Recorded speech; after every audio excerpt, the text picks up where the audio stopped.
50% of fruits and vegetables that are labeled organic in Thailand actually contain pesticides above the legal limit.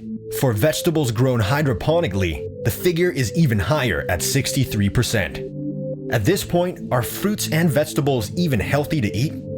We tend to think fruits and vegetables are healthy to eat, but we either don't know or forget how much disease-causing pesticides they contain. This may not be a problem unique to Thailand. These are the countries that consume the most pesticides per year, according to World Atlas. Even if you don't live anywhere on this list, you still might not be safe because 7 out of 10 of these countries are the world's top 25 food exporters. So we were on a mission to find out a few things. Which fruits and vegetables are found to be the most toxic? Where's the safest place for you to buy your fruits and vegetables? Is it the farmer's market, the wet market, or the local supermarket? And lastly, can you test for these harmful chemicals at home, perhaps with a test kit? So our focus is on Thailand, where an NGO has just recently conducted extensive research on this topic. In a recent food survey, the Thai Pesticides Alert Network, or ThaiPAN, carried out tests on 150 samples of 16 popular vegetables and fruits throughout Thailand. It found 76 types of insecticides and herbicides above the maximum residue limit. Maximum residue limit is a standard set for the highest amount of chemicals legally allowed in food sold.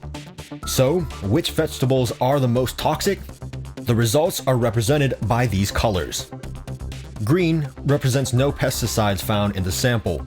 Yellow indicates pesticides were found, while red indicates pesticides were found at levels exceeding the maximum residue limit. These are the top 5 common vegetables in Thailand found to have traces of pesticides. A staggering 9 out of 10 samples, or 90% of yard-long beans, something often found in papaya salad, and kale were found to have unsafe levels of pesticides. As for fruits, 70% of grapes and dragon fruits tested were found with unsafe levels of pesticides. The survey team tested many more fruits and vegetables, but all in all, it found that 46% of the samples contained pesticides above the maximum residue limit. So how can we avoid these chemicals? Where's the safest place to be buying non-toxic fruits and vegetables? Do supermarkets and other large retailers have higher standards when purchasing goods from suppliers? Or do wet markets and farmers markets typically contain less amounts of toxic fruits because farmers sell directly to these outlets and have fast enough turnover to not worry about using chemicals to increase the product shelf life? Firstly, we must note that standard and certification labels on fruits and vegetables don't mean they are clean. According to ThaiPAN, 50% of fruits and vegetables labeled organic actually contain unsafe levels of pesticides. And more bad news. According to the survey's research, it doesn't matter where your produce is bought. There's a 40 to 60% chance you will encounter toxic chemicals. The problem, it seems, lies at the source, with the farmers, the suppliers. Therefore, we can't identify any retail outlets that will be significantly safer to purchase produce from than others.